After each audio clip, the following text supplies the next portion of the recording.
After a dog lost consciousness, it was abandoned by the roadside like trash. Fortunately, a grandfather and his grandson found him just in time while he was still breathing. The grandfather recognized at a glance that this was a Flanders cattle dog, a very diligent breed. The young boy wanted to adopt it, claiming that he and the dog could share the same meal. Nello gently petted and kissed the puppy, then made him a magical necklace, hoping it would heal him. Miraculously, the battered little fellow started to eat and soon was able to play with Nello. Seeing how adorable the puppy was, the grandfather named him Patch after the middle two characters of Nello's mother's name, hoping Patch would protect Nello like his mother did. As the weather grew colder, the grandfather's old problem of gout recurred. Unable to work due to the pain, he had to rest in bed every day. The dutiful Nello took on the responsibility of caring for his grandfather's daily needs and even made him a magical necklace, hoping it would speed his recovery. However, this warm scene was interrupted when the landlord abruptly entered. Nello quickly gathered all their savings, but it was still far from enough for the rent. Nello pleaded with the landlord for a few days' grace until his grandfather recovered and they could work again. The landlord warned him to gather the amount quickly. The recovered Patch sensed the hardship of the grandfather and grandson, and the next day he woke Nello early. After choosing a moment, he dashed out the door, jumped on their delivery cart, and started pulling it, clearly intending to take over the grandfather's delivery duties. Patch ran fast with the goods and Nello had to jog to keep up. The blacksmith noticed that the rope of the cart might not last long, so he offered to make a new one for Nello in exchange for a portrait of his niece. Nello and the girl Alois, who were good friends, had barely started drawing when the two mischievous kids began frolicking with mud. When they returned to the blacksmith shop, both were covered in mud. Curious about the beautifully made chain, they wondered where the blacksmith got the materials. It turned out he had cut up his own apron. After saying goodbye to the blacksmith, Nello continued on his way and received a silent push from a kind stranger while crossing a small bridge. With Patch's help, Nello successfully completed a day's work. On the way back, Nello stopped in front of a statue of the great artist Rubens near the church. A painting left by his mother depicted this very statue, and Nello stared intently at it. This caught the attention of an artist named Rand, who began to tell him about the great man's deeds. Nello expressed his desire to become a great artist. Hearing this, Rand decided to take him to see the masterpieces of Rubens. Since dogs were not allowed inside the church, Nello reluctantly left Patch outside. Once inside, Nello stayed hidden behind a pillar. Just as the priest was about to unveil the curtain, Patch, smelling Nello, ran inside and accidentally knocked over the church's utility box. Mistaken for thieves by the priest, Nello had no choice but to quickly grab Patch and flee. Rand took Nello and Patch to his studio, where a delicate calligraphic portrait caught Nello's attention. Rand recounted the story of the painting, created by a very talented female student who could have been a great artist if not for the harsh realities faced by poor women at that time. It was a painful memory for Rand, regretting that he couldn't do more for her. Nello showed Rand a portrait he had drawn of a friend, hoping for feedback. Rand was immediately impressed by the exquisite portrait drawn by this poor young man. There was room for improvement. Nello needed systematic training to refine some techniques. Nello hoped to work in the studio in exchange for Rand's teachings. Rand agreed happily, but mentioned he was soon to leave for Rome. He advised Nello to carefully observe his surroundings and accumulate materials with meticulous intuition, continuing to paint passionately in his own style. Unexpectedly, Rand's trip lasted several years. When he returned from Rome, Nello had grown into a handsome young man. They met again under the statue of Rubens. By then, Nello's skills had significantly improved, his perception was sharper and his technique more refined. Rand was amazed and felt it was time for Nello to advance to oil painting. Rand not only prepared a canvas for him, but also provided paintbrushes and taught him how to mix colors. Suddenly, Rand remembered that each Christmas the town's priests organized a Rubens beginner painting contest. He suggested Nello participate. Nello felt it was too late for him to learn painting, but Rand told him that Rubens started learning at an older age than him. Winning the contest could bring $1,000 in prize money and a scholarship to an art academy, which would solve many of their financial problems. Patch barked excitedly at the news. By this time, Alois had grown into a beautiful young woman. Over the years, she had not only been Nello's free model, but also occasionally brought him treats, always believing in his success despite her father's disapproval. That evening, they secretly slipped into a training circus, mesmerized by the captivating performances that brought joy to Alois. A fortune teller called them over and predicted that Nello was destined for greatness. Their hearts would beat in unison, touching many with their life and love, and they would ultimately find true happiness. Concluding her prophecy, she placed a ring in Nello's palm, which he intuitively slipped onto Alois's finger. After the fortune teller's prediction, Nello and Alois danced hand in hand among the crowd.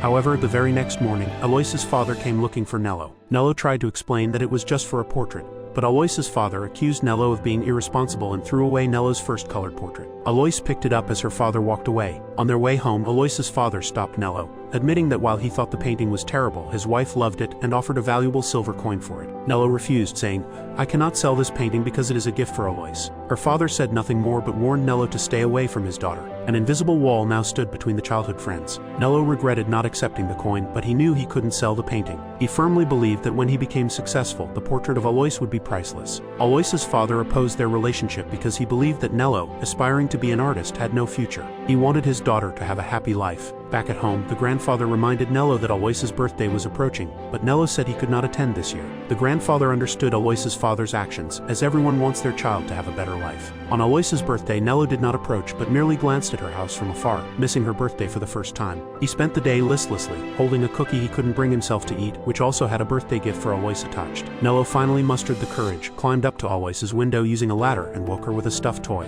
He expressed his longing and fantasized about how everything would change once he won the contest. Alois had been praying every night for his success. After presenting the toy, he kissed his beloved girl. Unbeknownst to him, this night's action would bring him significant trouble. In the middle of the night, Nello was startled awake by a frantic ringing. Alois's family's warehouse had caught fire. People from all directions rushed to the scene, including Nello's grandfather, who, despite being severely ill, got up from bed and quickly joined the firefighting effort. Despite his injuries, the grandfather fell while carrying a bucket of water but refused to give up. He continued to help at the water pump, sweating profusely from his efforts. Even so, he didn't stop to rest until dawn the next day when the fire was finally extinguished. Although the warehouse was reduced to ashes, they managed to save the other buildings. Exhausted, the grandfather and grandson finally had a moment to breathe.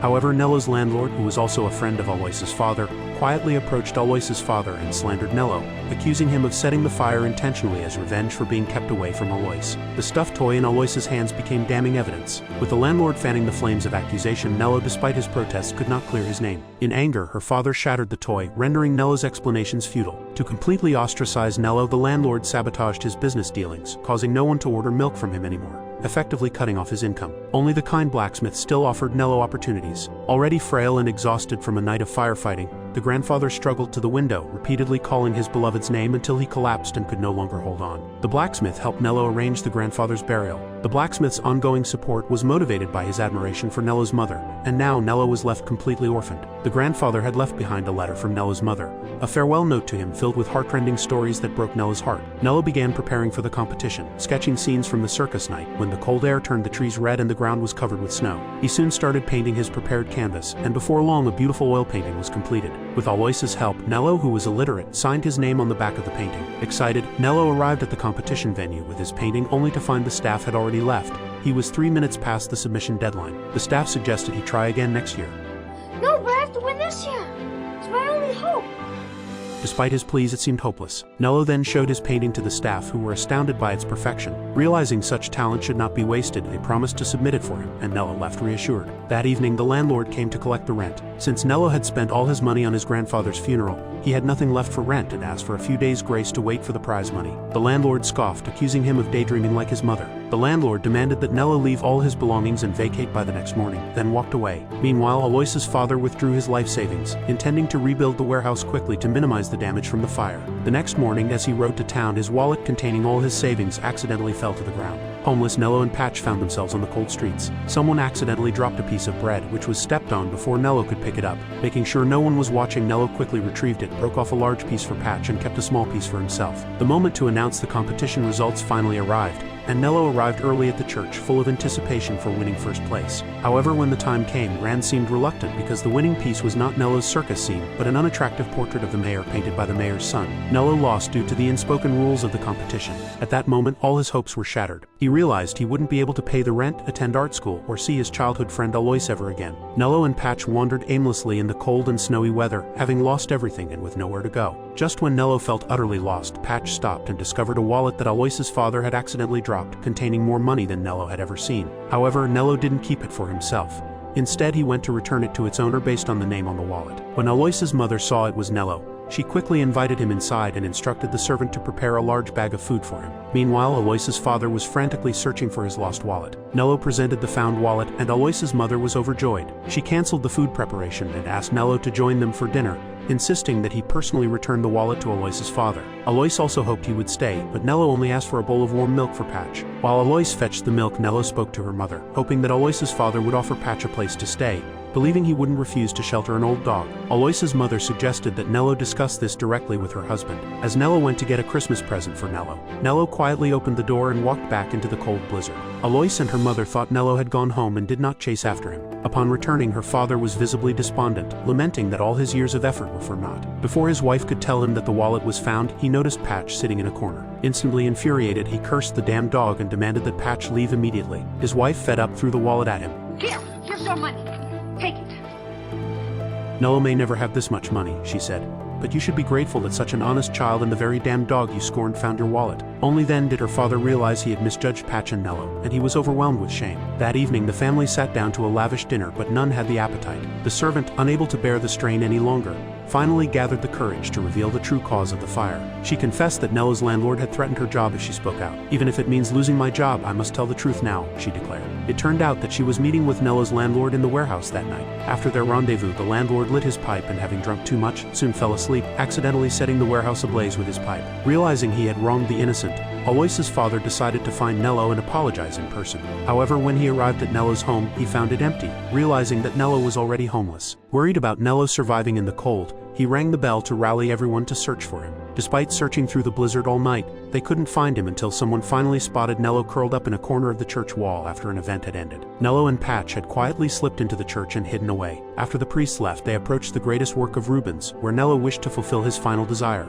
However, when he unveiled the curtain, the dim room did not allow him to see the grandeur of the painting. Exhausted, Nello lay down to warm himself with a candle, with Patch snuggling beside him. Nello hoped to last until sunrise, but he couldn't hold on. By his side, the candle slowly extinguished. The next morning, the search party arrived in town, and a beam of golden sunlight entered the church. Alois was certain Nello would visit his favorite artwork of Rubens. A sunbeam fell on Nello's face, illuminating Rubens' masterpiece. As Nello gradually awoke from his sleep, he was astonished to find Rubens before him. He admired the grandeur of the painting, and Rubens praised his circus painting in return. Nello was flattered by the great artist's compliment, but also saddened by not winning the contest. Rubens reassured him that recognition and the feeling of being loved were important. "A small failure doesn't matter," Rubens consoled. "When you become a true artist, your works will endure. Nobody will care whether you won or lost." Rubens also revealed that he knew Nello's mother. Nello stood to follow Rubens, but turned to find himself and Patch still lying on the ground. Nello's longing was fulfilled as he finally met his longed-for mother rushing into her embrace. Alois's family held a funeral for Nello, with Rand arriving late. He had secured the contest victory for Nello, but regretted arriving too late. Everyone felt responsible for their late arrival.